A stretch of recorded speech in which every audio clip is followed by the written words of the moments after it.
Hello, hello! Aujourd'hui, je vais vous parler des croyances acquises qui vous limitent dans votre changement d'habitude alimentaire. Et oui, souvent, on a des croyances acquises qui peuvent être erronées au sujet de l'alimentation, qui nous limitent, qui nous empêchent d'introduire des changements malgré notre volonté de changer.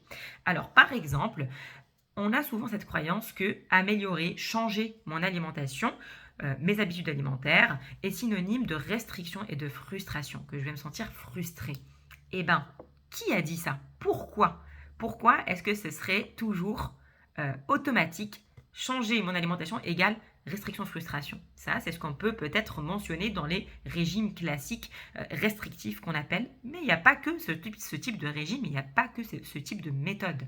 Et si ton cerveau s'ouvrait à d'autres possibilités, et si c'était possible de changer son alimentation, mais tout en gardant le plaisir, sans être frustré, sans se restreindre, même voire au contraire en enrichissant son assiette, en diversifiant son alimentation. Au contraire, tu vas rajouter beaucoup plus de choses, en fait, tu vas rien retirer.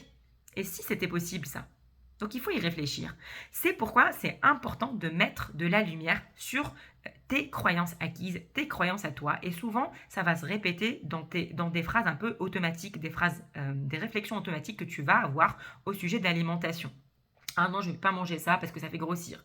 Oh bah alors là, moi je suis gourmande. Gourmande, automatiquement, c'est synonyme de je mange trop, je mange pas bien. Alors que non, ça peut être aussi gourmande, aimer manger, mais aimer manger sain.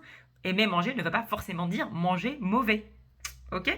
Donc, il faut s'ouvrir à ça, mettre la lumière sur ces croyances acquises qui nous mènent souvent vers des blocages pour le changement et intégrer des nouvelles croyances qui nous ouvrent vers des nouvelles opportunités qui sont bénéfiques pour nous. Ça s'appelle des croyances stimulantes, des croyances bénéfiques et s'ouvrir à d'autres possibilités. Et si ça pouvait être autrement? Et si ça pouvait fonctionner de changer son alimentation et de prendre du plaisir à la fois? Et si c'était possible de changer d'alimentation, de l'améliorer et même de gagner du temps finalement et de gagner de l'énergie au final? Et si c'était possible? Pourquoi j'ai toujours pensé que c'était l'inverse? Mais si l'inverse encore était possible?